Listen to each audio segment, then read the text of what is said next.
New ইয়র্কে প্রকাশ্যে পেতেই হাসান মাহমুদকে গণধোলাই দিল প্রবাসীরা। সত্যি কি দেশ ছেড়েছেন আওয়ামী লীগের পররাষ্ট্রমন্ত্রী হাসান মাহমুদ? এই কুলাঙ্গার গত এক সপ্তাহ আগে খবর প্রকাশ হয় বিদেশে পালিয়ে যাওয়ার সময় বিমানবন্দরে আটক হয়েছেন ক্ষমতা হারানো আওয়ামী লীগের পররাষ্ট্রমন্ত্রী ডক্টর হাসান মাহমুদ।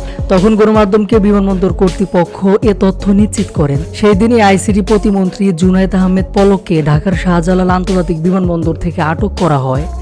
ভারতে যাওয়ার চেষ্টা করছিলেন পলক। তবে এই দুই মন্ত্রী গ্রেপ্তার হওয়ার একদিন পর থেকে তাদেরকে আর প্রকাশ্যে দেখা যায়নি, এমনকি তাদের কোনো খবরও প্রকাশ হয়নি। মাঝে কেটে গেছে প্রায় 7 দিন। এবার দেখা গেল ভিন্ন চিত্র। এর মধ্যে দেশে এখন অন্তর্বর্তীকালীন সরকার নিয়ে তুমুল চর্চা হচ্ছে। ব্যক্তিজীবন থেকে শুরু করে সোশ্যাল মিডিয়া সবখানেই অন্তর্বর্তীকালীন সরকার নিয়ে আলোচনা। তবে কি এই সুযোগকে কাজে লাগিয়ে দেশ ছেড়েছেন ডক্টর হাসান মাহমুদ? মূলত সামাজিক যোগাযোগ মাধ্যম ফেসবুকে একটি ভিডিও ছড়িয়ে পড়েছে।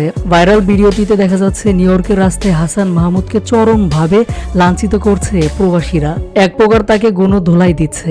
এমন ভিডিও দেখে সবাই অবাক। সবাই বলছে তিনি না বিমানবন্দরে আটক হয়েছে, তাহলে আবার নিউ ইয়র্কে গেল কিভাবে? আবার অনেকে বলছে তাহলে কি সবাই যখন অন্তর্বর্তীকালীন সরকার নিয়ে পড়ে আছে ওই সুযোগটা কাজে লাগিয়ে পালিয়েছে সে? আবার কেউ বলছেন এত বড় চোর ডাকাত কিভাবে বিমানবন্দর দিয়ে পালালো? এখানে এয়ারপোর্টের লোক জড়িত। বিমানবন্দরের বড় বড় অফিসারদেরকে সবাই বর্জন করুন। তবে ভিডিওর সত্যতা নিয়েও প্রশ্ন রয়েছে। কারো কারো ধারণা এটি পুরনো ভিডিও। প্রিয় ভিউয়ার্স, বিষয়টি নিয়ে আপনাদের মতামতটি জানিয়ে দিন।